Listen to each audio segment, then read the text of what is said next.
आवाज आ रही है बेटा आप सब लोग को मेरी? ठीक है बेटा, पढ़े आगे हम लोग। चलो, उसका आंसर कितना आ रहा है?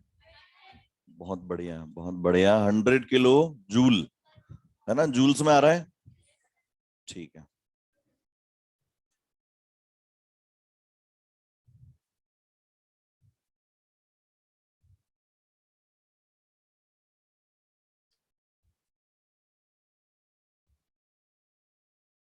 क्वेश्चन वाज गिवन कि क्या था, एक हाइड्रोजनेशन रिएक्शन है और it is carried out at 500 kelvin और एक्टिवेशन एनर्जी की वैल्यू मान लो कितनी है, E।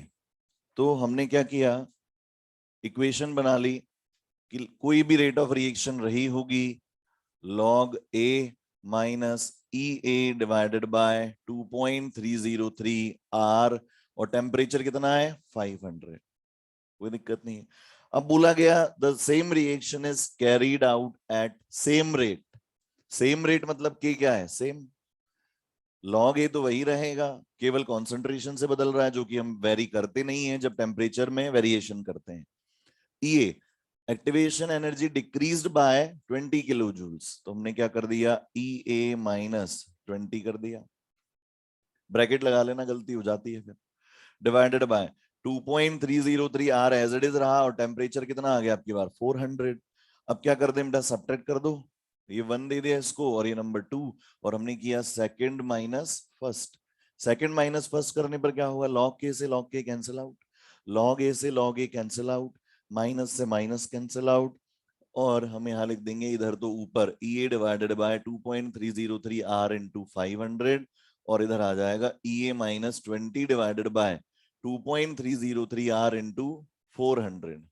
देखो ये डबल जीरो से double zero cancel out, 2.303 R से 2.303 आर कैंसिल आउट, इधर 4 E A is equal to 5 E A minus 100, और हमने जो वैल्यूज है वो सारी किस में रखी है, किलो जूल्स में। आर तो कैंसिल आउट हो ही गया था, तो यहां से ये इधर जाके क्या बनेगा, minus of E A is equal to minus of 100, मतलब क्या आ जाएगा, E A is equal to 100 kilo joules per mole. This was the value of activation energy of the reaction at 500 kelvin. अब क्वेश्चन कैसे गलती करवा देता है बेटा, अपन ने पूरी मेहनत कर ली है ना, सब कुछ लिख लिया, और फिर क्वेश्चन में हमने पढ़ा ही नहीं। क्वेश्चन ऐसे भी पूछा जा सकता है, what find the value of activation energy in presence of catalyst. 100 की 80 या 20, क्या 80 आएगी, क्योंकि 100 तो पहले थी जब कैटलिस्ट यूज में नहीं लिया था। कैटलिस्ट यूज में लिया तो 20 किलो जूल्स कम हो गई, तो फिर बची कितनी, 80। तो फिर ऑप्शन में 80 भी हो सकता है, और क्वेश्चन ऐसे भी पूछा जा सकता है, what will be the value of energy of activation in presence of catalyst. ठीक है, क्लियर सबको?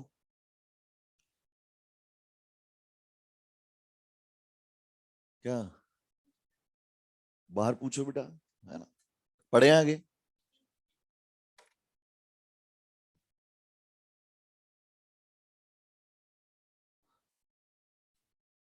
उसके बाद में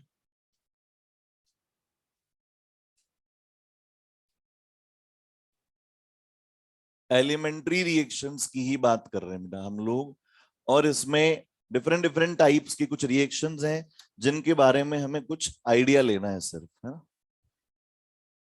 सबसे पहले आती है इसमें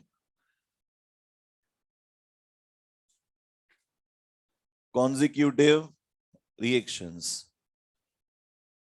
कॉन्जिक्यूटिव रिएक्शंस में जैसे पहले क्या हुआ, ए से क्या बना, बी, और फिर बी से क्या बन रहा है, सी। ए से बी बनने के लिए रेट कांस्टेंट क्या है, K1, और बी से सी बनने के लिए रेट कांस्टेंट कितना है, K2। ठीक है, अब यहां देखो, शुरुआत में क्या होगा, ए से हमें शुरू करना पड़ेगा, और एट वेरी फर्स्ट क्या होगा, ए डिसअपियर होगा। होगा क्या, ए डिसअपियर होगा और बी बनाने लगेगा। फिर कुछ टाइम बाद जब बी की कुछ सफिशिएंट कॉन्सेंट्रेशन हो जाएगी, तो फिर बी से क्या बनने लगेगा, सी। तो फिर बी डिसअपियर होने लगेगा और फिर सी अपीयर होने लगेगा। तो बेटा इसमें हम ये कह सकते हैं कि it depends upon K1 and K2। It depends upon K1 and K2 कि किस स्पीड से ए से बी में कन्वर्जन हो रहा है। और किस स्पीड से बी से सी में कन्वर्जन हो रहा है। अगर ए से बी में कन्वर्जन की रेट फास्ट है और बी से सी में कन्वर्जन की रेट स्लो है, तो क्या हो रहा है, ए तेजी से खत्म हो रहा है और बी धीमे धीमे खत्म हो रहा है। इसका मतलब कोई ना कोई पीक पॉइंट तो मिलेगा हमको at time when concentration of B is maximum.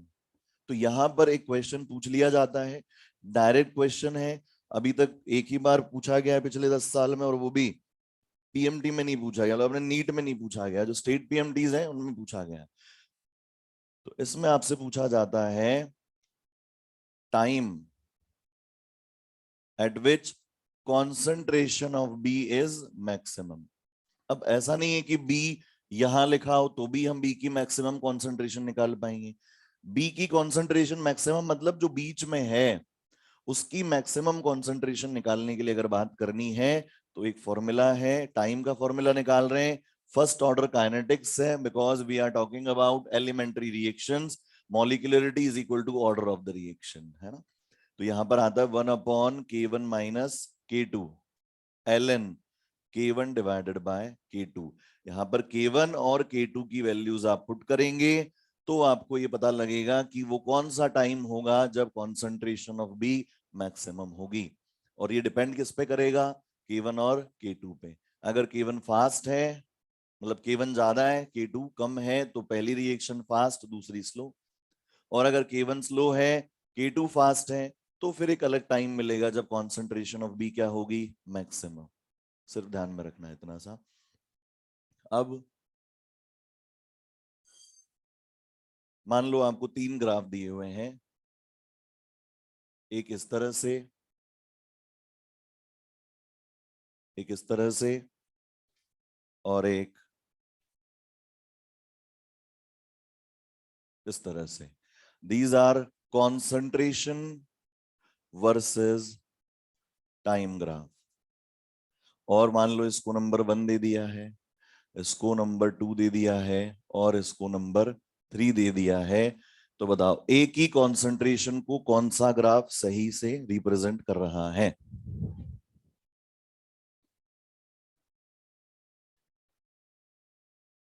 एक ही कॉन्सेंट्रेशन को कौन सा ग्राफ सही से रिप्रेजेंट कर रहा है। इनसे पूछते थे कि क्या कह रहे हैं।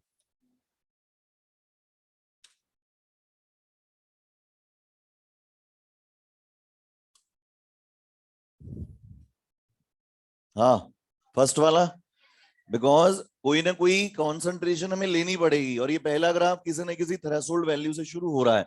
तो at time t is equal to 0 concentration of B will be 0, concentration of C will be 0। शुरू कहां से करना पड़ेगा, ए से, और उसकी कॉन्सेंट्रेशन तो केवल डिक्रीज ही होगी, बढ़ेगी नहीं। ठीक है, फिर उसके बाद ये तो हमने दे दिया, किसके लिए हो गया, फर्स्ट वाला एक ही कॉन्सेंट्रेशन को रिप्रेजेंट कर रहा है। बी के लिए सेकंड, क्योंकि पहले इसकी कॉन्सेंट्रेशन बढ़ेगी और फिर डिक्रीज होने लगेगी, क्यों, क्योंकि फिर क्या बनने लगा है, सी बनने लगा है। तो ये क्या बना रहा है, कॉन्सेंट्रेशन ऑफ बी। और ऑब्वियसली फिर बचा क्या, और ये कैसे समझ में आ रहा है, क्योंकि ये तो बस बनता रहेगा या फिर कांस्टेंट हो, इतना बन चुका है, बस उतना बन चुका है, क्योंकि रिवर्स में तो जा नहीं रहा है और ना ही कंज्यूम हो रहा है। तो इट इज कॉन्सेंट्रेशन ऑफ सी। तो ये कॉन्जिक्यूटिव रिएक्शंस हैं, और इनमें अगर बनता भी है नीट में क्वेश्चन, तो बेटा ये इस तरह का ग्राफिकल कोई क्वेश्चन बनेगा और पूछ लेगा which of the following represent concentrations of A B and C respectively. तो उसमें आपको दे देगा 1 2 3 3 2 1, है ना, लिख लेंगे।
बना लेगी क्या?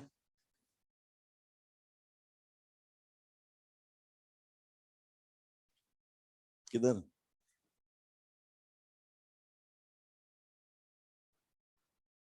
वो तो लिख लिया था बेटा, वापस लिखो नीचे वाला।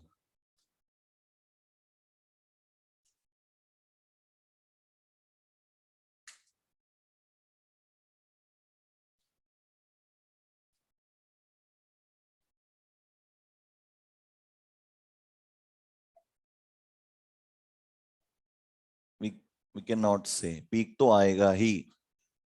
वो हो सकता है मैक्सिमम बोला है, मैक्सिमम का मतलब ये नहीं बोला कि ए से भी ज्यादा सी से भी ज्यादा।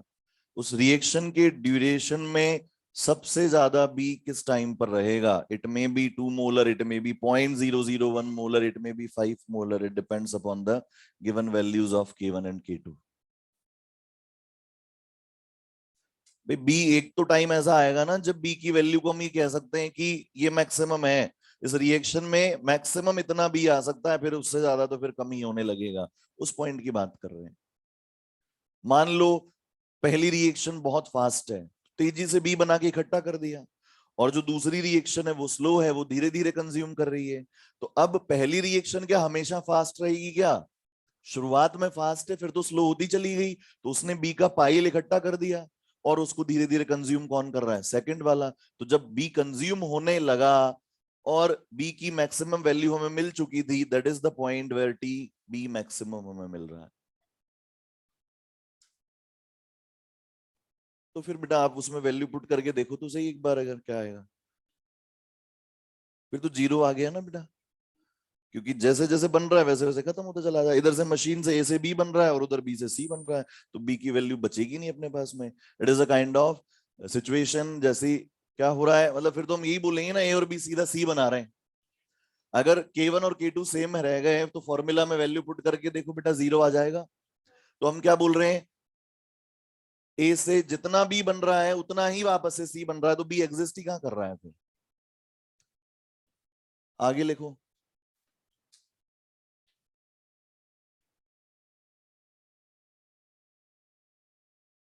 Parallel reactions. और बेटा इनमें अपने को कोई मास्टरी नहीं करनी। अभी आप कह दो ये फॉर्मूला कहां से आया, बस की बात ही नहीं है बेटा। आपने सीख तो लेंगे, अपन बता भी देंगे, लेकिन ना तो वो कोई काम आ रहा है। और हमने कहा था सिर्फ केवल इंट्रोडक्शन लेना है कि रिएक्शंस होती क्या है, डील कैसे करना है, ग्राफ्स अगर मिलते हैं तो उनको कैसे सॉल्व करना है।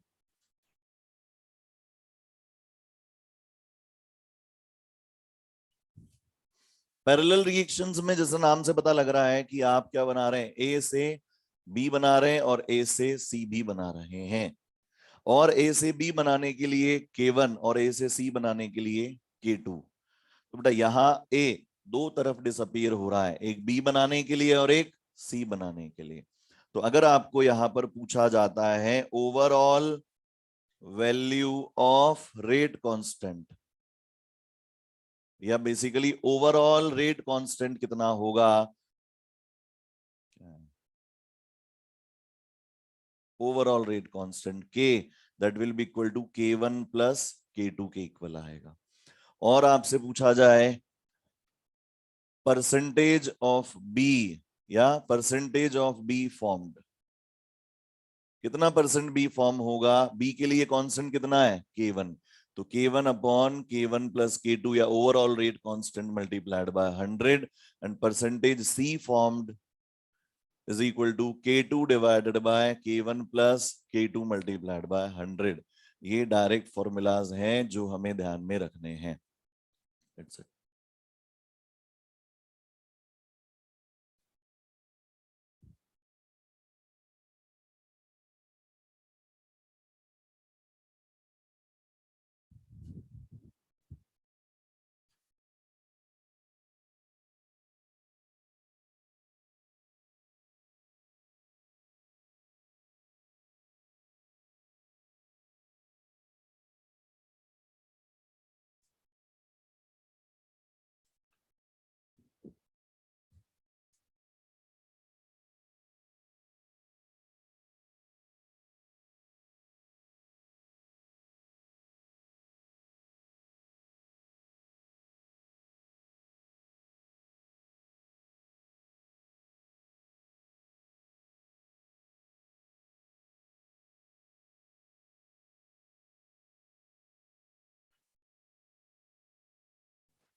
एक बात बताओ, सवाल क्या है, किसने अभी जवाब देते हैं? सवाल बताइए।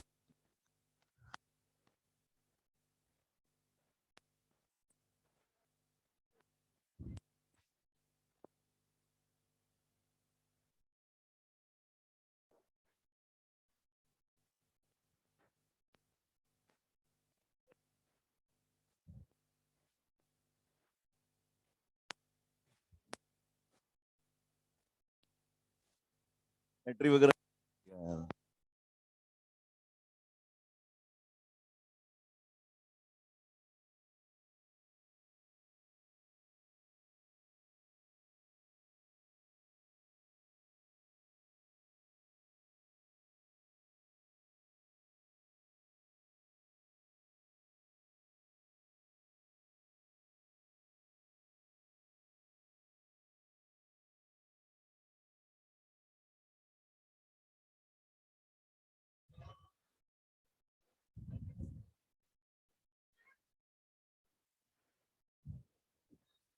अभी आ रही है आवाज सबको? आज ही आनी है बेटा सारी दिक्कतें, जब हम चैप्टर खत्म कर रहे हैं जब, है ना? हाँ, हल्का सा तो दिमाग लगा ही सकते हैं बेटा अपन, मना थोड़ी किया हुआ है किसी ने दिमाग लगाने के लिए। जो पहले इक्वेशन लिखी थी अपन ने, 1/K1 - K2 ln K1/K2। अब किसी ने कहा है कि अगर K2 ज्यादा हुआ टाइम नेगेटिव आ जाएगा। कितने लोग सहमत हैं इस बात से? देखो एक्सप्रेशन को, देखो उसको, और बताओ अगर K2 ज्यादा हुआ K1 से तो टाइम नेगेटिव आ जाएगा। ऐसा है क्या? क्यों? अरे उधर वाली जो वैल्यू है ln K1/K2, तो अगर K2 ज्यादा है तो that value will be less than 1, तो उसकी वैल्यू क्या आ जाएगी? नेगेटिव। और नेगेटिव मल्टीप्लाई होके क्या आएंगे? पॉजिटिव। तो टाइम तो पॉजिटिव ही आएगा बेटा। थोड़ा सा दिमाग लगा ही सकते हैं अपन, है ना? चलो ये लिख लिया क्या सब लोगों ने?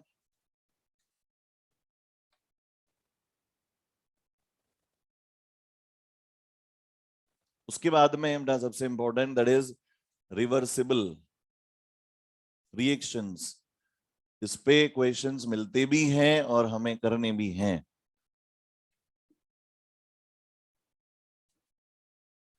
रिवर्सिबल रिएक्शंस, इधर ध्यान देंगे बेटा, लिखेंगे बाद में, बिल्कुल सामने ध्यान होना चाहिए, पूरी कंसंट्रेशन के साथ में, है ना? क्योंकि है बहुत आसान, दिखता कॉम्प्लिकेटेड है, सॉल्व करने का प्रोसेस भी कॉम्प्लिकेटेड है अगर हमने ध्यान से नहीं समझा है। देखेंगे, हमने एक रिएक्शन ली, ए गिव्स बी, ठीक है? फॉरवर्ड के लिए रेट कांस्टेंट को क्या ले लिया? मान लो हमने K1, और बैकवर्ड के लिए क्या ले लिया? K2, ठीक है? अच्छा ये बताओ, क्या ये डबल हेडेड एरो जो है क्या बताता है कि रिएक्शन इक्विलिब्रियम पर है, या ये रिएक्शन रिवर्सिबल है, या दोनों?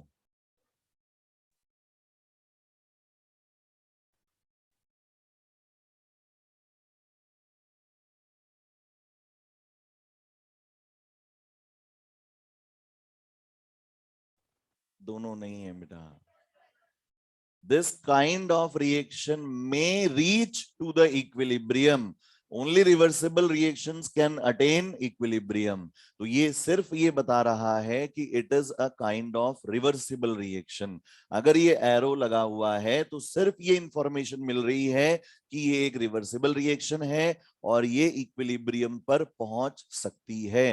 फॉरवर्ड भी जाने की टेंडेंसी रखती है, बैकवर्ड भी जाने की टेंडेंसी रखती है, पर हमेशा ऐसा नहीं है। रिएक्शन को आप शुरू करोगे, रिएक्शन को जब आप शुरू करोगे तो मुझे बताओ, फॉरवर्ड रिएक्शन की तो कोई ना कोई रेट होगी, क्या बैकवर्ड की भी रेट है?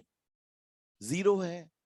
जब तक कि कॉन्सेंट्रेशन ऑफ प्रोडक्ट फॉर्म नहीं हो जाती तब तक बैकवर्ड डायरेक्शन में रेट क्या है? Zero, because rate of reaction is directly proportional to concentration of the reactant. तो अगर ए से शुरू किया है, कंटेनर में आपने अमोनिया डाला है सिर्फ, तो N2 और H2 से मिलकर अमोनिया बनाने की रेट कितनी है? जीरो।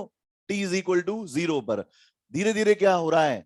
NH3 बहुत ज्यादा है, टूट रहा है, क्या बना रहा है? N2 और H2। धीरे धीरे N2 और H2 की कॉन्सेंट्रेशन बढ़ रही है, बैकवर्ड डायरेक्शन में भी रेट ऑफ रिएक्शन चालू हो गई है। तो शुरुआत में क्या था? फॉरवर्ड में रेट ऑफ रिएक्शन बहुत ज्यादा, बैकवर्ड की जीरो। धीरे धीरे फॉरवर्ड में rate of reaction will decrease because concentration goes on decreasing, but concentration of product, that's why rate of backward reaction increases. और एक टाइम ऐसा आएगा जब फॉरवर्ड और बैकवर्ड रिएक्शन की रेट्स क्या हो जाएंगी, बराबर। that will be called equilibrium condition. तो only that condition is equilibrium. तो ये लिखा है, इसका मतलब equilibrium नहीं है, ये सिर्फ ये बता रहा है कि it is a kind of reversible reaction. Clear to all? ठीक है। अब मान लो ये रिएक्शन आपको दे रखी है, तो इसके अंदर अगर आपको rate of forward reaction RF निकालनी है, तो बताओ फॉरवर्ड डायरेक्शन में रेट कांस्टेंट क्या हुआ, K1। अच्छा मान लो यहां मैंने X ले लिया, यहां पर मैंने Y ले लिया, तो K1 rate constant, concentration of reactant raised to power stoichiometric coefficient because it is a elementary reaction, or rate of backward reaction K2, concentration of B raised to power Y। बताओ ये चीज समझने में कोई दिक्कत? इक्विलिब्रियम कब आएगा? when R1 is equal to R2 या RF is equal to RB, करके देख लेंगे तो इक्विलिब्रियम आ जाएगा। एट इक्विलिब्रियम, ये सिर्फ समझाने के लिए लिख रहा हूं, ये लिखना नहीं है इधर इक्विलिब्रियम वाला। R F is equal to R B. R F क्या लिखा, K1 A raise to power X, K2 B raise to power Y, और इसीलिए K1 बाय K2 आ जाएगा, और इधर B raise to power Y, और इधर क्या आ जाएगा, A raise to power X। और ये जो रेशियो होता है फॉरवर्ड रेट कांस्टेंट और बैकवर्ड रेट कांस्टेंट का, इसी को क्या कहा जाता है, K इक्विलिब्रियम। और हमने याद करो लिखा था कि इक्विलिब्रियम कैसे लिखा जाता है, concentration of product raised to power their stoichiometric coefficient upon concentration of reactant raised to power their stoichiometric coefficient। तुम तो मत बताना बेटा, ठीक है, क्लियर हुआ ये? तो अभी अपने को इक्विलिब्रियम की बात नहीं करनी है, अभी अपने को जो बात करनी है वो यहां देखते हैं एग्जाम्पल से। क्वेश्चन जो इस पे बनते हैं वो किस तरह के बनते हैं। आपको रिएक्शन दे रखी है 2A gives 3B, this is K1, this is K2, और दूसरी रिएक्शन दी हुई है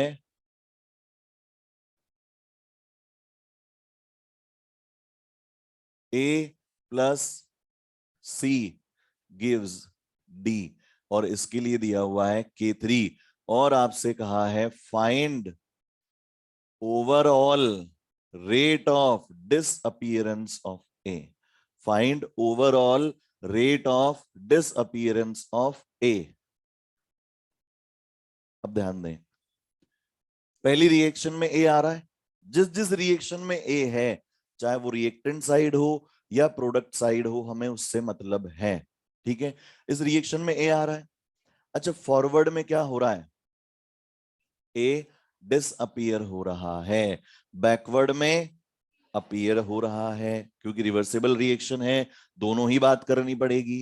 it is only one sided reaction, ये केवल फॉरवर्ड डायरेक्शन में जा रही है। यहां क्या केवल ए डिसअपीयर ही हो रहा है या अपीयर भी हो रहा है, केवल डिसअपीयर हो रहा है। तो हमें तीन चीजें मिली, यहां से फॉरवर्ड में ए का डिसअपीयरेंस, यहां से बैकवर्ड में ए का अपीयरेंस, और यहां से फॉरवर्ड में ए का डिसअपीयरेंस। अब ध्यान दें, एक कंटेनर है, उसमें एक होल है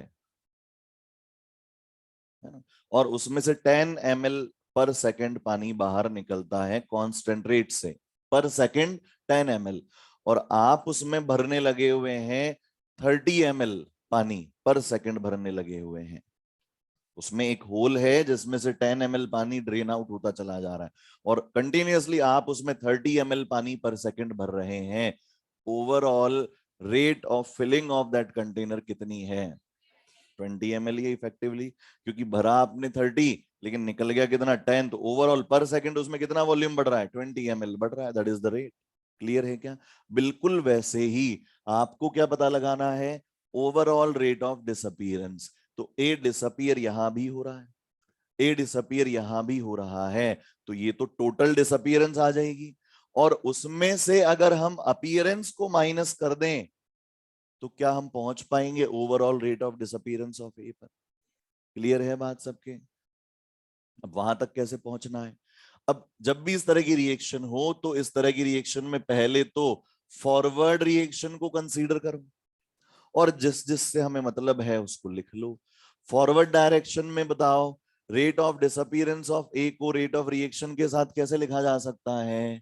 क्या लिख सकते हैं? Minus of D A over 2 dt is equal to, कौन सा डायरेक्शन ले रहे हैं? फॉरवर्ड, तभी तो डिसअपीयरेंस आई है।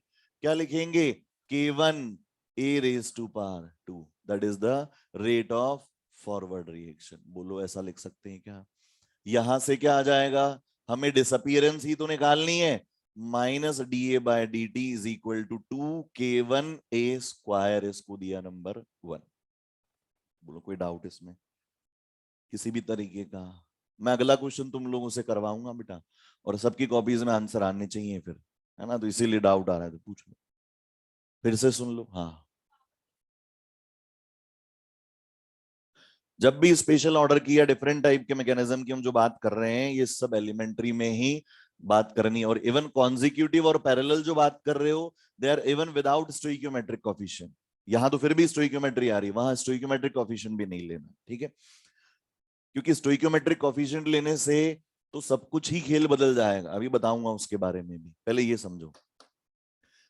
फॉरवर्ड कंसीडर किया, डिसअपीयरेंस मिली, और इसी को बैकवर्ड कंसीडर करेंगे। बैकवर्ड रिएक्शन में बताओ इसको क्या लिख सकते हैं? Plus D A by 2 dt लिख सकते हैं, इज इक्वल टू, क्या लिखें? अब रिएक्टेंट कौन हो गया? बी। रेट कांस्टेंट क्या हो गया? K2। तो K2 B raise to power 3 is equal to rate of backward reaction. और यहां से आप लिख देंगे, क्या निकल पाएगा? Rate of appearance D A by D T is equal to 2K2 B raise to power 3, इसको दिया नंबर 2। और यहां से तो केवल क्या निकलेगा? डिसअपीयरेंस। तो यहां से क्या लिख देंगे? तीसरी रिएक्शन से बताओ, minus of D A by D T is equal to, बस यही चाहिए हमें, तो बाकी से मतलब नहीं है। रेट ऑफ रिएक्शन के लिए K3 रिएक्टेंट्स की power, their stoichiometric coefficient power 1, इसको नंबर दिया हमने 3। बताओ क्या करें? किस किस को ऐड कर दें? फर्स्ट और थर्ड को ऐड कर दें, सेकंड को सब्ट्रैक्ट कर दिया जाए। और अगर यही क्वेश्चन होता find the appearance of A, तो इसमें से, सॉरी, ये जो अपीयरेंस है इसमें से डिसअपीयरेंसेस को माइनस कर देते हैं। तो हम क्या लिखेंगे अब यहां पर? Overall rate of disappearance of A is equal to, disappearance कितनी है? 2K1A², और कितनी है डिसअपीयरेंस? ये तो plus K3A into C, minus appearance कितना आ जाएगा? K2 B raise to 2K2 B raise to power 3, that will be the overall rate of disappearance of A. इस तरह के एक्सप्रेशंस लिखे हुए मिलेंगे आपको। किसी में यहां पर पावर 3 कर दी, किसी में यहां पर 3 कर दिया, या यहां 3 कर दिया, इस तरह के अलग अलग एक्सप्रेशंस, या किसी में इसमें से ये माइनस कर दिए गए हो। तो इट डिपेंड्स कि आपको क्या फाइंड करना है, उसके अकॉर्डिंग हमें आंसर देना है। समझ में आ गई बात? लिख लो फटाफट से, वो भी बताएंगे अभी, याद दिलाना वो स्टोइकियोमेट्री।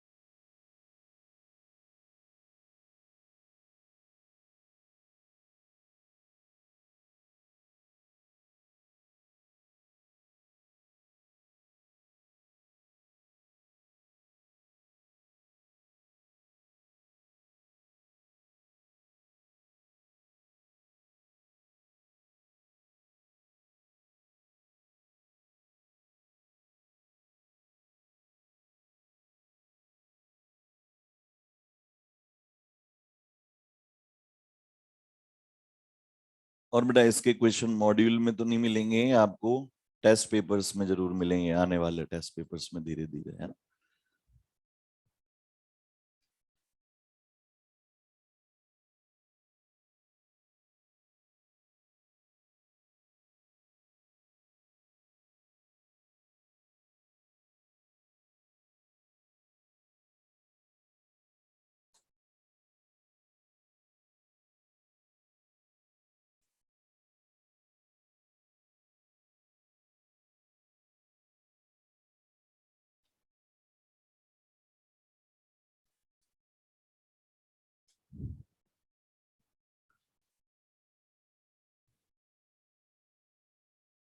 और रिपीट करने की तो जरूरत है ही नहीं बेटा, अभी क्वेश्चन देंगे ना आप लोगों को, आपके मन में रिपीट होगा 15-20 बार अभी। सॉल्व करने के लिए क्वेश्चन देंगे ना, सॉल्व करोगे ना तुम लोग, बस फिर तब अपने आप कॉन्सेप्ट रिपीट होंगे दिमाग में कैसे करना।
मिटा दें क्या,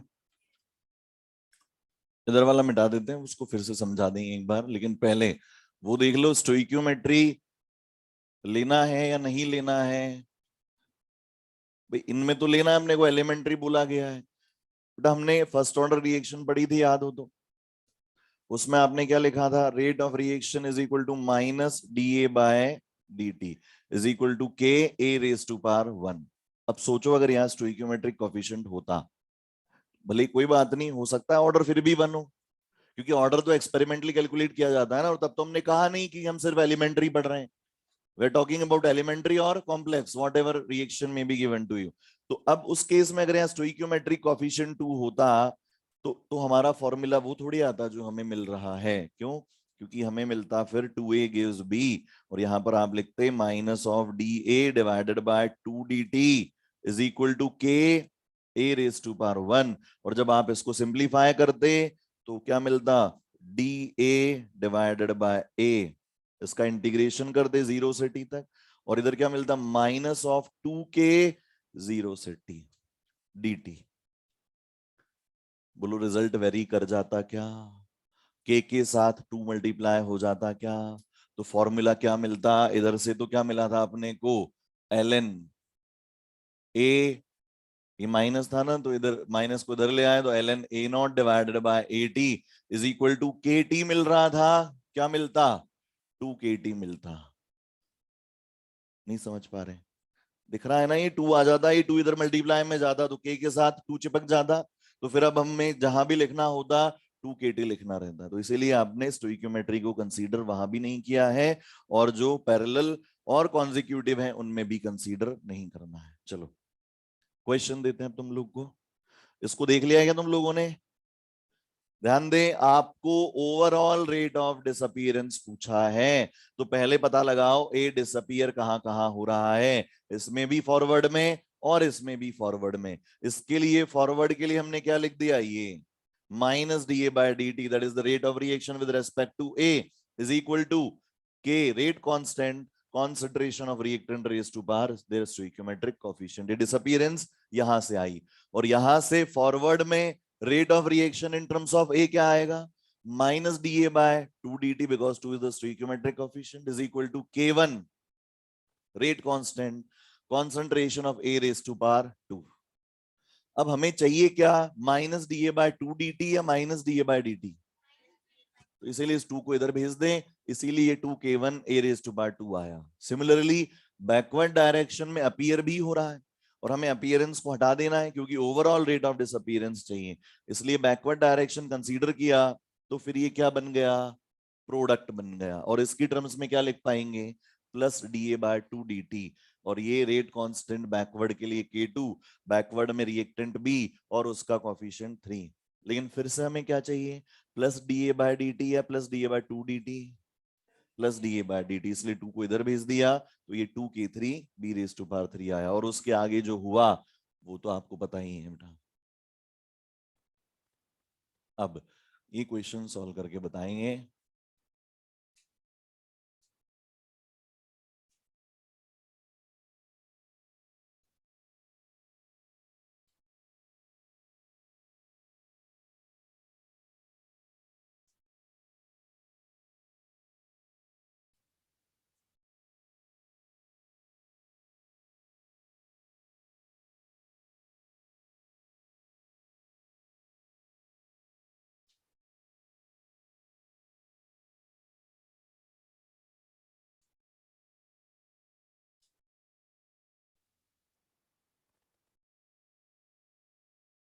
बस एक ही निकाल लो, एक ही निकाल लो।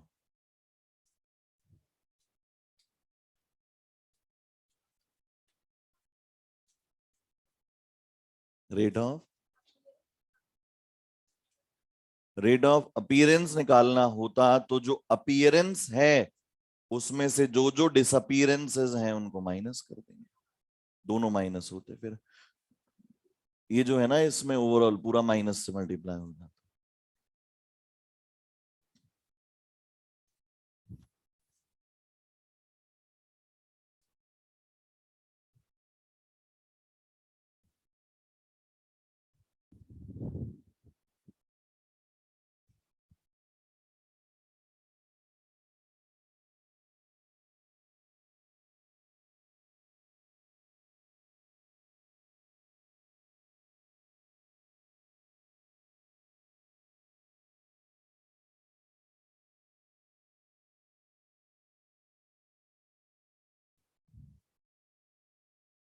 जल्दी से सॉल्व कर लेंगे और जिनका हो गया है वो मॉड्यूल निकाल लेंगे।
हो गया क्या? देखो, एक तो कोशिश करते हैं कि सर एग्जाम में अगर आ गया तो क्या इतना टाइम लगेगा? क्या नहीं लगेगा इतना टाइम। एग्जाम में अगर आया तो आपको दिमाग कैसे लगाना है, हमें क्या करना है, overall rate of disappearance of A. तो डिसअपीयर कहाँ कहाँ हो रहा है, पहले वाले में और थर्ड वाले में। पहले वाले से डिसअपीयरेंस निकालेंगे और फायदा क्या हुआ, तुमको तो आसान क्वेश्चन मिल गया बेटा, स्टोइकियोमेट्री कोएफिशिएंट 1 1 दे दिए मैंने, ध्यान ही नहीं रहा, कोई बात नहीं। ये ए जो है कोएफिशिएंट कितना है 1, तो यहां से डायरेक्ट क्या लिख पाएंगे, minus D A by D T is equal to rate, and rate is equal to K one A raise to power 1, k1 a raise to power 1। बताओ यहां से फॉरवर्ड में डिसअपीयरेंस पता लग गई, फिर यहां से डिसअपीयरेंस कितनी आ जाएगी, इनको तो जोड़ेंगे ना, total disappearances minus total appearances, तो ये डिसअपीयरेंस और ये भी डिसअपीयरेंस। बताओ यहां से सीधा क्या लिख पाएंगे, minus D A by D T is equal to rate, and rate is equal to K four into A into C, तो K four into A into C, power 1 1 आ गई, इसको ब्रैकेट लगा दो माइनस। अब डिसअपीयरेंस कहां हो रही है, बैकवर्ड में, बैकवर्ड में डिसअपीयरेंस, तो बैकवर्ड के लिए क्या लिख पाएंगे, plus D A by D T, direct आ जाएगा, plus D A by D T हमें निकालना है, is equal to rate, and rate will be K two B raise to power 3, तो ये K two B raise to power 3, और ये disappear appearances तो खुद तो जुड़ेंगी पूरे, यहाँ पे अपीयर हो रहा है, plus D A by D T आ जाएगा यहां से, और डायरेक्ट क्या लिखेंगे, K three C raise to power D, K three sorry C और डी दोनों की पावर्स 1 1, ये सिंपली आपको क्या मिल गया, overall rate of disappearance of A. और अगर अपन समझने जाएं इसको, थोड़ा सा टाइम इन्वेस्ट करें इसमें, तो बताओ इसको कंसीडर कर लो पहले किसमें, फॉरवर्ड में। इसको कंसीडर किया फॉरवर्ड में, तो minus D A by D T is equal to rate of forward is equal to K one A raise to power one. इसी को कंसीडर किया किसमें, बैकवर्ड में। इसको बैकवर्ड में कंसीडर किया तो plus of D A by D T is equal to rate of backward reaction is equal to K two B raise to power three. Backward में B reactant, rate constant backward में K2। Clear है, ये तो पता लग गई यहां से बातें।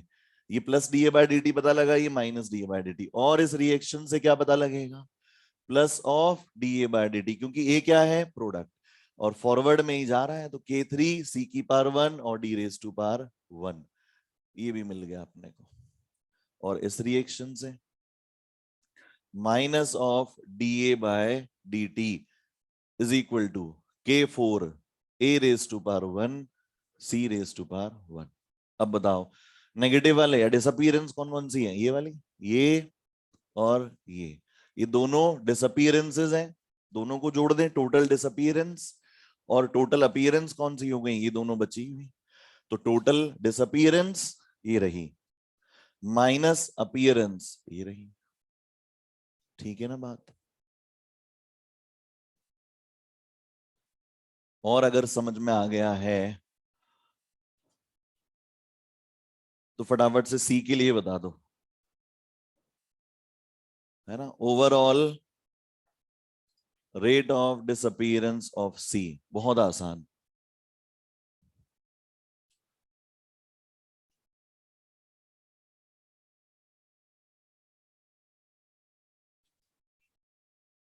हाँ, K3CD प्लस K4AC।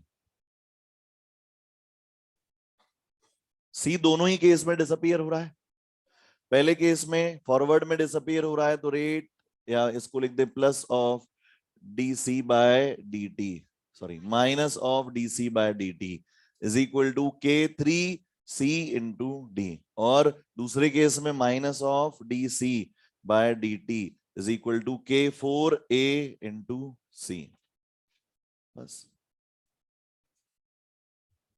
कोई रह तो नहीं गया बेटा, आ गया ना सबके समझ में। मॉड्यूल निकाल लें।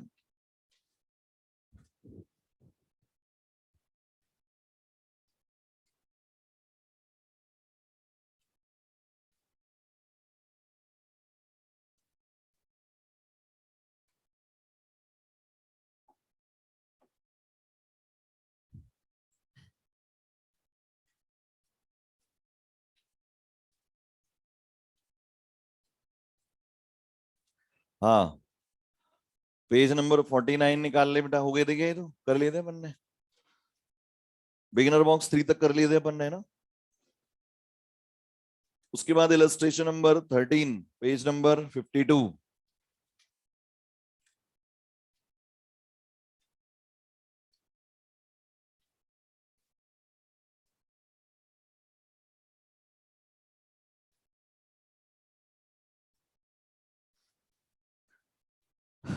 आ जाएगा बेटा। इसमें क्या दिया हुआ है, एक्सोथर्मिक रिएक्शन है, EAF दिया है, डेल्टा H हमें दिया हुआ है, और EAB हमें पूछा है बैकवर्ड रिएक्शन के लिए।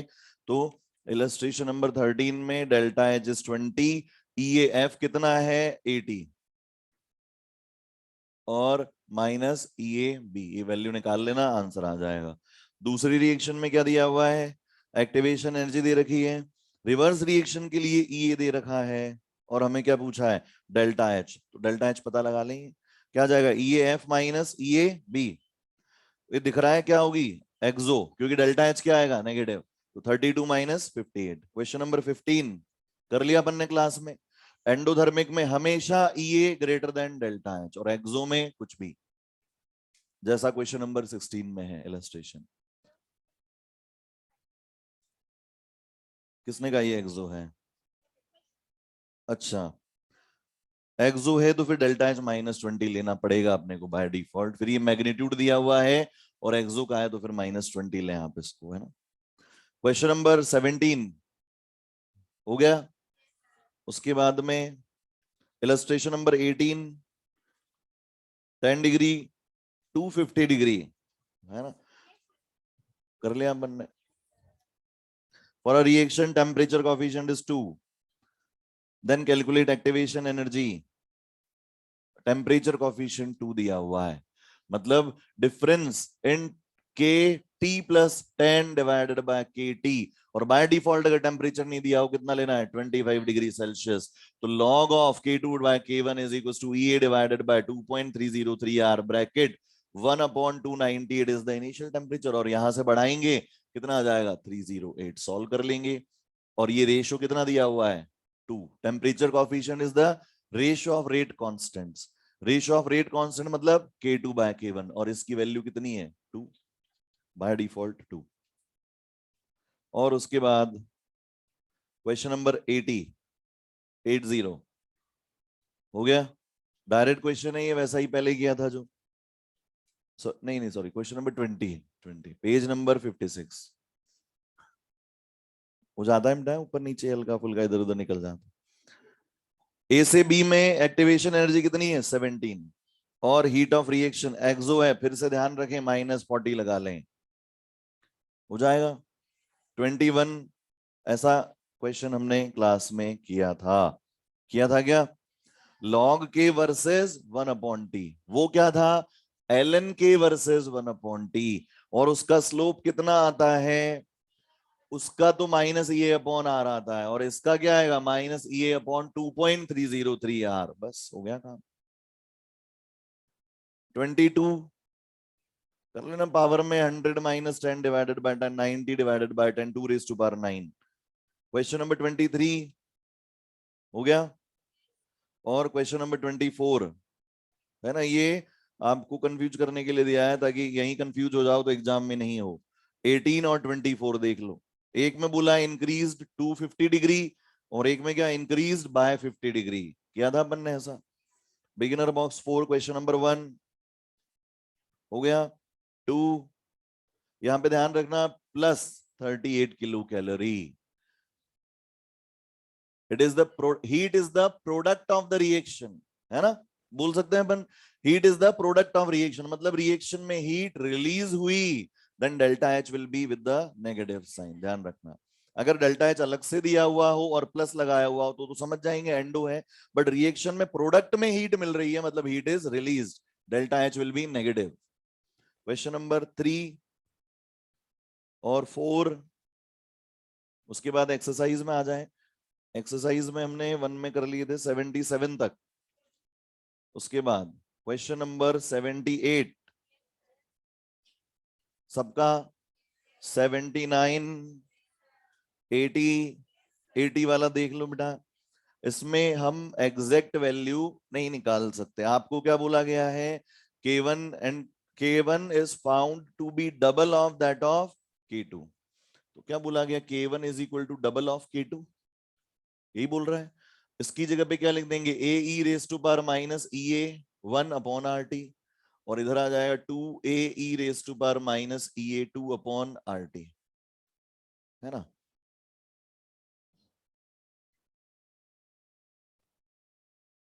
हाँ, अपन ये देख रहे हैं कि इसमें ऑप्शन ये भी तो है ना, E1 is equal to 4 times of E2, तो हाँ वो नहीं कैलकुलेट कर सकते, वो कैसे नहीं कर सकते वो बता रहे हैं। तो यहाँ A से A कैंसिल आउट हो जाएगा, इधर आप जब ln लेंगे तो ये सिर्फ क्या बचेगा -EA1/RT, और इधर क्या आ जाएगा ln2 -EA2/RT, ये उधर चला जाएगा, क्या आ जाएगा EA2 -EA1/RT, और इधर 2.303 log 2।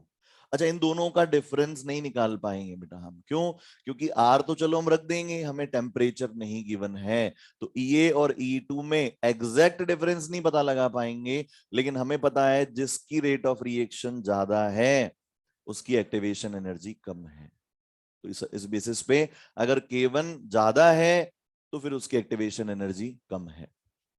क्वेश्चन नंबर 81 हो गया क्या, 80 पूछना है, 82, 83, 84, 85, 86, 87, 88, 89। ये घबराएंगे नहीं बेटा, ये लिमिट वगैरह देख के। लिमिट वगैरह का मतलब क्या है, कुछ ही नहीं कह रहा है, ये आपको कह रहा है लॉग के की वैल्यू बताओ। कब? जब आपका जो t है वो टेंडिंग टू इंफिनिटी है। तो बात वही है, if t is tending to infinity then 1/t is tending to 0। और आप तो ये वाला फॉर्मूला काम में लो सीधा, log k is equal to log a minus e a divided by 2.303 r into 1/t लिख लो। वो दिक्कत आ रही है, अभी 1/t 0 हो जाएगा तो ये पूरी टर्म ही 0 हो जाएगी। तो फिर log k और log a बराबर आ जाएंगे, k और a बराबर आ जाएंगे, सब बराबर हो जाएगा। कौन सा था ये? 89 और 90। फ्रीक्वेंसी फैक्टर वही होता है बेटा, a है ना, ये लिख लें भले या याद कर लें, फ्रीक्वेंसी फैक्टर वही a ही होता है। कॉलिजन फ्रीक्वेंसी अलग होती है, दैट इज z, है ना, that is called collision frequency. हमें क्या बोला गया? Frequency factor, that is a।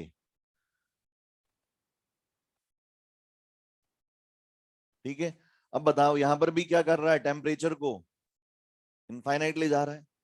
तो टेम्परेचर इनफाइनाइट, तो फिर k बराबर a, k is equal to a। तो रेट कांस्टेंट की वैल्यू क्या होगी? जो वैल्यू a की होगी। 91, 92, 92 भी डाउट है बेटा, कईयों को हो जाता है ना। एक बात बताओ, जो इफेक्ट रेट ऑफ रिएक्शन पे आता है वही इफेक्ट रेट कांस्टेंट पे आता है। अब आपकी पॉकेट में 1 रुपीज थे और वो किसी वजह से 2.3 टाइम्स हो गए, अब कितने रुपए हैं? 2.3। पहले रेट कांस्टेंट के था, टेम्परेचर बढ़ाने की वजह से वो 2.3 टाइम्स बढ़ गया, नया रेट कांस्टेंट 2.3 के। ये तो कह रहा है, और क्या कह रहा है ये कह रहा है rate of reaction increases 2.3 times when temperature is raised. If k is the rate constant eight 300, come temperature पे कितना था k, तो अब 310 पे कितना हो जाएगा? 2.3 के। 2.3 टाइम्स बढ़ गई ना रेट, तो नया रेट कांस्टेंट 2.3 के। 93, if concentration units are reduced by n times then value of rate constant, क्या n k की वैल्यू जो है कॉन्सेंट्रेशन पर डिपेंड करती है क्या? n देख के घबराएं ही नहीं, n हमेशा नहीं हर जगह ऑर्डर होगा। बोला है n यूनिट्स, ऑर्डर वगैरह की बात नहीं कर रहा है। तो कोई भी पर्टिकुलर ऑर्डर की रिएक्शन है और फर्स्ट ऑर्डर रिएक्शन है और बोला गया है कॉन्सेंट्रेशन को बदलने से क्या k बदल जाएगा? नहीं बदलेगा, ना ही उसकी यूनिट बदलेगी। 94, 95, the rate constant of a first order reaction depends upon only temperature, ना तो वॉल्यूम पे, ना कॉन्सेंट्रेशन पे, रिएक्टेंट की पे भी नहीं और प्रोडक्ट पे भी नहीं। हमने बात कही थी केवल किस पे डिपेंड करता है, कैटलिस्ट और टेम्परेचर। 96 लिखा था बनने point, it is independent of the stoichiometry. तो चाहे आप 2 से मल्टीप्लाई करके पूछो या 2 से डिवाइड करके पूछो, हमारा आंसर नहीं बदलेगा। 97, 98, 99, 100, 101, 102, ये तो क्लास में कर रहा था अपन ने, नहीं करा क्या? अभी भी लिखा हुआ मिट गया, अभी तो थोड़ी देर पहले लिखा था ये 25 से 35, ये तो एक डिफॉल्ट क्वेश्चन है। 103, 104, ये बढ़िया क्वेश्चन है बेटा ये, है ना। इसमें अपन रेट कांस्टेंट वाला दिमाग लगा लेते हैं, लेकिन ऐसा नहीं है। टी हाफ, अगर आप देखोगे जीरो ऑर्डर के लिए फॉर्मूला क्या है? A not divided by 2k। First order के लिए 0.693 divided by k। Second order के लिए 1/ka0। थर्ड ऑर्डर के लिए 3/2 ka0 का स्क्वायर। सभी में k डिनोमिनेटर में है क्या? तो इनवर्सली प्रोपोर्शनल टू k हुआ। अच्छा, टेम्परेचर बढ़ाने पर k बढ़ता है, मतलब t इज डायरेक्टली प्रोपोर्शनल टू k या k is directly proportional to t। Temperature बढ़ाने पर k बढ़ता है, और k क्या है? इनवर्सली प्रोपोर्शनल है। तो क्या हम कह सकते हैं टी हाफ इनवर्सली प्रोपोर्शनल हो गया किसके? टेम्परेचर के। और ये तो फील आ रही चाहिए दिमाग में कि टेम्परेचर बढ़ाने पर अगर रेट ऑफ रिएक्शन बढ़ रही है तो आधा कंज्यूम होने में लगने वाला टाइम भी कम होगा। तो मतलब क्या हो गया, इनवर्सली प्रोपोर्शनल। टेम्परेचर बढ़ाने पर रेट ऑफ रिएक्शन बढ़ रही है तो आधा जो कंज्यूम हो रहा है उसमें लगने वाला टाइम भी क्या हो गया, कम, मतलब inversely proportional to temperature. 105, 106, exercise 2, question number 1, 2, 3, 4, 5, 6, 7, हो गए सारे, 8, बढ़िया, 9, 10, 11, 11 डायरेक्ट हो जाएगा क्या है, देखो 1.28 से आधा 0.64, फिर 0.32, फिर 0.16, फिर 0.08, फिर 0.04, 12 हो गया क्या, 12, 13, अच्छा 12 में फिर भी बता देता हूं बेटा मैं, हाँ बिल्कुल बिल्कुल सही कह रहे हो बेटा, dN2O5 by dt divided by 2 plus dNO2 divided by 4dt, है ना, क्योंकि ये डाउट आ सकता है बेटा, आपके साथियों को आ सकता है, DO2 by dt। अब आपको क्या दिया हुआ है, इसकी वैल्यू कितनी है, K concentration of N2O5 divided by 2 as it is रहेगा, इसकी वैल्यू कितनी है, K dash N2O5 divided by 4 as it is रहेगा, और इसकी वैल्यू कितनी है, K डबल डैश N2O5 की कॉन्सेंट्रेशन, बताओ N2O5 कट जाएगा तीनों में, इधर क्या मिलेगा, K बाय 2, ये K डैश डिवाइडेड बाय 4 और ये K double dash divided by 1। Relation किस में चाहिए हमें, K डैश के साथ K का और K डबल डैश के साथ K का, तो एक बार इसको इसके इक्वल कर देंगे, क्या पता लगेगा, K dash is equal to, बताओ कितना आ जाएगा, K 2K, और एक बार इन दोनों को इक्वेट कर देंगे तो K double dash is equal to K divided by 2, ऐसा कुछ मिल जाएगा।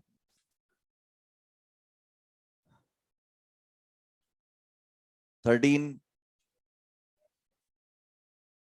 हो गया ना, ये तो पीछे दिया हुआ है सॉल्व में, 14, 15, 16, 17, देखो फिर आ गया ऐसा ही क्वेश्चन है कि कैलकुलेशन वाला है, 20 से 35 डिग्री, बाकी आपको करना है सब, इन्होंने तो दे दिया, 18, 19, 20, 20 में है दिक्कत आ रही होगी, है ना, क्योंकि गलत नहीं आ रहा, तुम गलत निकाल रहे हो, बी पूछा है, ए नहीं पूछा, हाँ ये दो एरर, फिर दो चांसेस हो गए एरर करने के, एक तो जो रेट कांस्टेंट है वो सेकंड इनवर्स में दिया हुआ है, टाइम दिया हुआ है मिनट्स में, और दूसरा आपसे कॉन्सेंट्रेशन ऑफ बी पूछी गई है, ए नहीं पूछा गया है ना, तो अगर पहला लेवल पार कर लेंगी तो दूसरे लेवल की गलती पे आएंगे बेटा।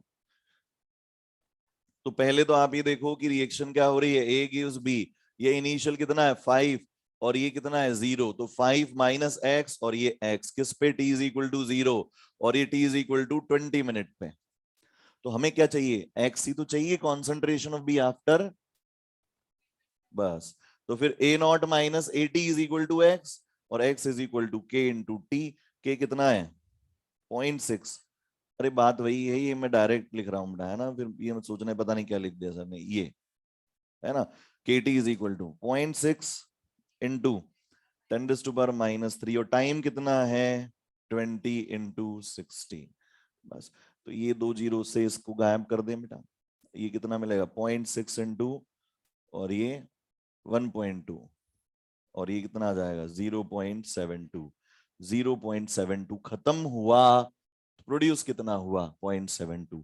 अब इसमें एक और दिक्कत, ये तो यहां दे दिया तुमको और टेस्ट में पूछ लिया यहाँ 2b लगा के, और हमें 0.72 याद था, लेट इट सॉल्व किया था लगाया, तो फिर यहाँ क्या बनेगा 2x, तो फिर आंसर क्या आना चाहिए 2x आना चाहिए, समझ गए ना, अगर यहाँ 2b हुआ तो, बिल्कुल बेटा, फटाफट से मल्टीप्लाई कर दिया बेटा इसने 0.72 को 2 से, है 1.44। हाँ बढ़े आगे।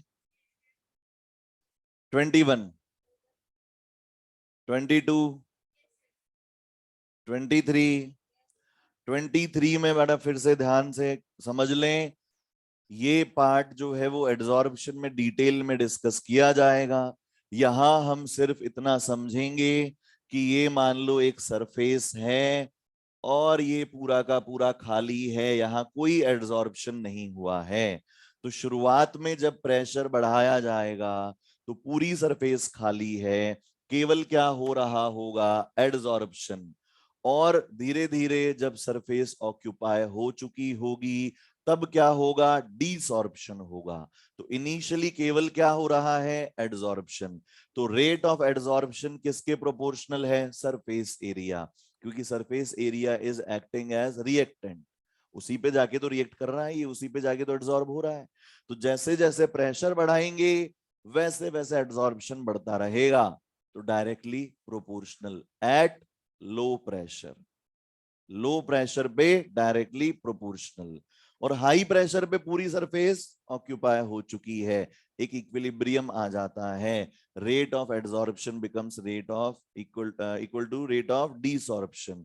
तो फिर कितना भी प्रेशर बढ़ाते जाओ सरफेस पूरी ऑक्यूपाई हो चुकी है, रेट पे कोई फर्क पड़ने वाला नहीं है, इसीलिए it becomes zero order reaction. तो at low pressure first order, तो लो प्रेशर पे क्या हुआ, rate of reaction is directly proportional to surface area because पूरा का पूरा खाली है।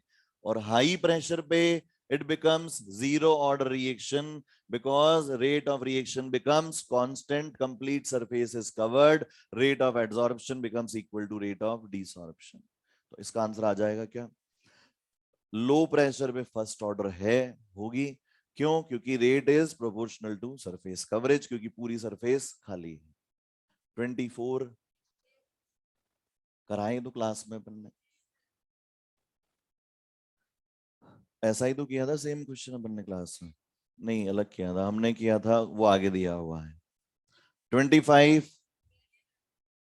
26, 27, क्या बोल रहे हैं, initial concentration of reactant double, than half life zero order, double होगी ना, डायरेक्टली प्रोपोर्शनल है। 28, 29 और 30, 31, ये जीरो हो गया, log k is equal to log a। Exercise 3 में क्वेश्चन नंबर 1, 2, 2 हो गया क्या, 5.19, ट्रिपल करने पर 5.19 टाइम्स, है ना, ऐसा ही बोल रहा है। तो ट्रिपल करने पर 5.19 that is 3√3, that is 3 raise to power 1.5, alpha is equal to 1.5। Question number 3, 4, mechanism आपको दिया हुआ है और बोला है second step is the rate determining step, और एनओ के रेस्पेक्ट में ऑर्डर पूछा है। बताओ बेटा, यहाँ second step rate determining step है तो हमने लिखा R is equal to K NO B R two और एनओ की पावर 1, ऐसा लिखना पड़ेगा। अब मेन रिएक्शन में क्या क्या है, एनओ है, बी आर टू है और एनओ बी आर है, लेकिन एनओ बी आर टू नहीं है। देखो लिया है ना, इसमें ऊपर बोला है reaction of NO and Br2 to form NOBr, लेकिन NOBr2 का जिक्र नहीं है कहीं भी, मतलब ये इंटरमीडिएट है, इसको हटाना पड़ेगा। इसको हटाने के लिए रिवर्सिबल स्टेप से के इक्विलिब्रियम लिख देंगे।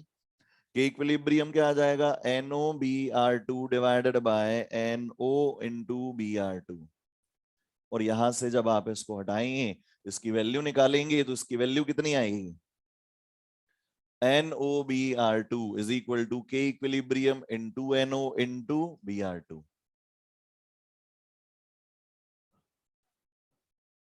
हाँ एन का, हाँ हो जाएगा, आगे की बात कर रहे हैं ना बेटा आप, यहां तक तो सही लिख दिया ना मैंने।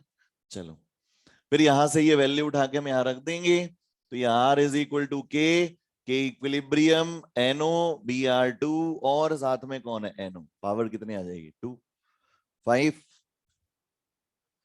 5 जैसा क्वेश्चन तो करा था अपन ने बेटा, है ना। भाई मान लो ये कोई भी ए है जो गैस फॉर्म में है, ये क्या बना रहा है बी जो भी गैस फॉर्म में है, और सी बना रहा है वो भी गैस फॉर्म में, यही तो बात है। और क्या बोला गया है, if it is found first order reaction, initial pressure कितना है P naught, T is equal to zero पर, ये भी जीरो ये भी जीरो। और आफ्टर टी टाइम मिक्सचर का प्रेशर कितना है पी टी, तो टी टाइम के बाद में इसको पी नॉट माइनस एक्स, ये एक्स और ये एक्स, और टोटल कितना हो गया P naught minus x plus x is equal to P T, ये कैंसिल आउट हो गया। एक्स इज इक्वल टू क्या आ गया P T minus P not, ये वैल्यू पुट कर देंगे यहाँ पर। और जो गलती तुमने करी होगी, पूरी उम्मीद है बेटा ब्रैकेट नहीं लगाया हुआ यहाँ पर, P T minus P not, तो ये क्या बन जाएगा पी नॉट, और ये प्लस का पी नॉट मतलब two P naught minus P T, ये तो आफ्टर टाइम टी, और ये इनिशियल तो 2.303 अपॉन के, नहीं t is equal to 2.303 upon K, या k is equal to 2.303 upon t log of p naught upon 2p naught minus pt। 6 हो गया, 7 8 8 एक बार बता दें correct expression for first order reaction. तो सी नॉट मतलब ए नॉट, सी टी मतलब A T, बस। तो हमें एक्सप्रेशन याद है कि ए टी कम होता है तो इनिशियली ए नॉट से शुरू होता है, और ये ई raise to power minus K T इस तरह से बनता है। तो आप लिख सकते हैं C T is equal to C naught E raise to power minus of K T. और हमें क्या निकालना है सी टी के इक्वल, तो पहला तो गलत है ना, दूसरा वाला चेक कर लो, सी नॉट किसके इक्वल आ जाएगा C T divided by E raise to power minus K T, मतलब C T E raise to power K T that is equal to C not. दूसरा सही लग रहा है क्या? और तीसरा क्यों गलत है? प्लस के टी आता उधर, आता प्लस के टी, भाई L N A naught by A T is equal to K T होता है। और चौथा उसमें उल्टा कर दिया, प्लस लगा दिया, तो बेसिकली थर्ड और फोर्थ सेम ही है ना, दोनों ही गलत हैं। 9 9 10 11 11 में दिक्कत आई कहीं होगी, फर्स्ट ऑप्शन में दिक्कत आ रही है। अरे भाई जबानी जमा खर्च करोगे बेटा, बातों में ही सॉल्व करने की कोशिश करोगे तो दिक्कत आएगी। उसमें कईयों को लग रहा है रेट ऑफ, पहला स्टेटमेंट सही क्यों नहीं है, rate of formation of C is twice the rate of disappearance of N, half है। और अगर रिलेट करने में मुश्किल आ रही है तो जैसे समझाया था वैसे लिख देंगे, rate of disappearance of A divided by 2 is equal to rate of appearance of C divided by 1। अब रिलेट कर लो कौन किसका कितना गुना है, अपीयरेंस ऑफ सी कितना है ए का हाफ, डबल कौन है rate of disappearance of A is double of rate of appearance of C. यहां से पता लग रही लैंग्वेज। 12 13 12, बताओ 12 तो ऐसी बातों में ही हो रहा है। बताओ एक हाफ लाइफ का टाइम कितना है 4 आवर्स, 24 आवर्स में कितनी हाफ लाइफ 6 हाफ लाइफ, यहां तक क्लियर है। सबसे पहले कितना है 200, पहली हाफ लाइफ के बाद 100 बचा, दूसरी के बाद 50 बचा, तीसरी के बाद 25, चौथी के बाद 12.5, पांचवी के बाद 6.25, और छठी हाफ लाइफ के बाद 3.125 will be the remaining amount, या amount remaining after n half lives, initial upon 2 raise to power n, 200 upon 2 raise to power 6। और तीसरा तरीका तो है ही सही बेटा, ब्रह्मास्त्र है ना, पहले k निकाल लो 0.693 अपॉन t हाफ, मतलब 0.693 upon 4 will be the value of k, और फिर t is equal to 2.303 upon k log of a naught that is 200 and remaining will be x, calculate the value of x after 24 hours, t की value 24 रख देंगे। नहीं समझे बात को? नहीं समझे तुम लोग? 0.693 डिवाइडेड बाय 4 k की वैल्यू आ गई, और k is equal to 2.303 divided by t log of a naught by 80, 0.693 divided by 4, 2.303 divided by t is 24, log of initial is 200, remaining is x। बस अब क्या करना है, ये कैंसिल आउट हुआ कितने टाइम्स 6 टाइम्स, ये कैंसिल आउट हुआ कितने टाइम्स 0.3 टाइम्स, और 0.3 into 6 1.8, is equal to log of 200 divided by x।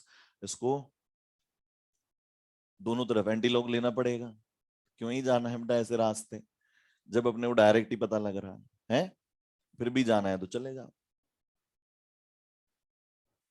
कौन सा कर रहे थे हम लोग? 12, 13, 13, 14, 14। रेट दी हुई है, कॉन्सेंट्रेशन दी हुई है, और on reducing A to half rate of reaction changes to 0.6।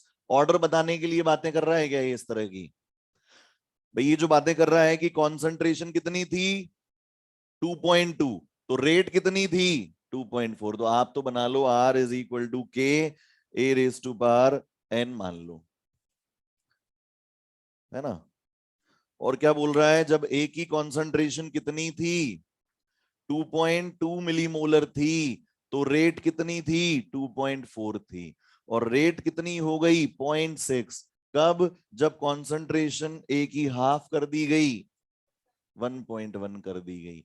दोनों को डिवाइड कर दो, K से K कैंसल आउट होगा, इधर आ जाएगा 4, इधर आ जाएगा 2 रेज टू पावर N, 2 की power 2, 2 raise to power N, N की value 2। Second order reaction, second ही आ रहा है ना।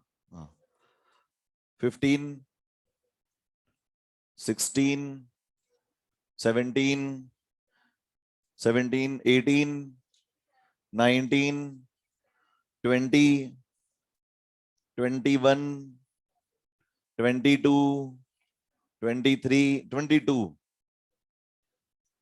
अरे रुको बेटा, 22 ऐसे थोड़ी होने दोगे तुम लोग। नहीं वैसे तो हो गया, लेकिन फिर दिमाग में आता है कि सर हमें ऐसे तो पता लग गया कि बी आर की कॉन्सेंट्रेशन बदलने पर रेट ऑफ रिएक्शन पे कोई फर्क नहीं पड़ रहा, तो बी आर के रेस्पेक्ट में पावर क्या होनी चाहिए 0, और वो केवल किस में है, फोर्थ में है। कायदा यही है, क्वेश्चन ऐसे ही सॉल्व करना है और आगे बढ़ जाना है, बिकॉज ऑब्वियसली हमें पता लग रहा है बी आर के रेस्पेक्ट में पावर क्या आनी चाहिए 0, वो केवल किस में आ रहा है, फोर्थ में। अब दिमाग में आ रहा है सर CH3COCH3 की पावर 1 कैसे आई, है ना। आ जाता है बेटा, बाकी तो वैसे तो पता लग रहा है कि हाँ आंसर तो ये पता है फोर्थ है, बट पावर 1 कैसे आई, वो ऐसे आई बेटा। ये बताओ Br2 का स्टोइकोमेट्रिक कोफिशिएंट कितना है, 1 है क्या, तो जो rate of disappearance of Br2 है वही रेट ऑफ रिएक्शन हो गई क्या, ये क्लियर हुआ? अरे बोलो, क्योंकि हमें क्या दिया है, रेट ऑफ रिएक्शन नहीं दी हुई है, rate of disappearance of Br2 दिया हुआ है। ठीक है, अब बताओ Br2 के रेस्पेक्ट में पावर कितनी है 0, पता लग रहा है, और H प्लस के रेस्पेक्ट में आप देखो सेकंड और थर्ड एक्सपेरिमेंट, CH3COCH3 को नहीं बदला, Br2 को नहीं बदला, H प्लस को डबल कर दिया, रेट ऑफ रिएक्शन भी डबल हो गई। तो आपने H प्लस के रेस्पेक्ट में तो पावर निकाल ली, Br2 के रेस्पेक्ट में भी पता है, तो आपका रेट एक्सप्रेशन क्या हो गया, R is equal to K H plus raise to power 1 और CH3COCH3 raise to power alpha. हमें नहीं पता Br की पावर कितनी है 0, ये भी पता लग गई। अब क्या करो बेटा, आप यहाँ रेट पुट कर दो, थर्ड और फोर्थ एक्सपेरिमेंट ले लो, क्योंकि चेंज उसी में आ रहा है, थर्ड एंड फोर्थ। थर्ड और फोर्थ से रेट पुट की हमने 1.2 into 10⁻⁻⁴ is equal to K concentration of H plus raise to power 1 and concentration of CH3COCH3 कितनी आ रही है 0.30 raise to power alpha. Similarly यहां पुट कर दो 3 into 10⁻⁻⁴ is equal to K concentration कितनी आ रही है H प्लस की 0.20 और ये 0.40 raise to power alpha. Divide कर दो इधर से, इधर कितना आ जाएगा 0.4, इधर कितना आ जाएगा 3/4 रेज टू पावर अल्फा। इधर और क्या साथ में, इधर 1/2 भी आ जाएगा, यहां से 2 इधर चला जाएगा, कितना आ जाएगा 0.8 is equal to 3/4 raise to power alpha. दोनों तरफ क्या ले लो, लॉग ले लो, लॉग लिया, इधर क्या आ जाएगा लॉग 0.8, है ना, और इधर क्या आ जाएगा अल्फा लॉग 3/4, 3/4 मतलब log 3 माइनस log 4 मतलब 0.12, तो माइनस का 0.12 आ गया क्या, तो इसको बोल सकते हैं अपन माइनस 0.12 अल्फा। लॉग 0.8 निकालना है, log 8 माइनस log 10, 8/10, log 8 कितना 0.90, 0.90 माइनस 1 मतलब माइनस का 0.10 is equal to minus 0.12 alpha. Alpha is equal to 10/12। This value will be approximately greater than 0.8, approximately equal to 1, ऐसे निकलेगा। 23, 24, 25, 26, 27 और 28, 27। T half for a zero order reaction is directly proportional to initial concentration of reactants and inversely proportional to rate constant. Fill in the blanks. भर दिए? बताओ ना, खुद ही बताओ बेटा। आप जीरो ऑर्डर में कॉन्सेंट्रेशन के जीरो ऑर्डर में T half, sorry, हाँ, T half is directly proportional and inversely proportional to rate constant because T half is equal to A naught upon 2K. और कदम जल्दी छोड़ रहे हैं आज तुम लोग को, है ना? नेक्स्ट क्लास में पता लग जाएगा बेटा अगला क्या रहेगा। अभी फिलहाल टेस्ट की तैयारी करें, ठीक है ना? और बाकी की बात फिर अगली क्लास में करेंगे।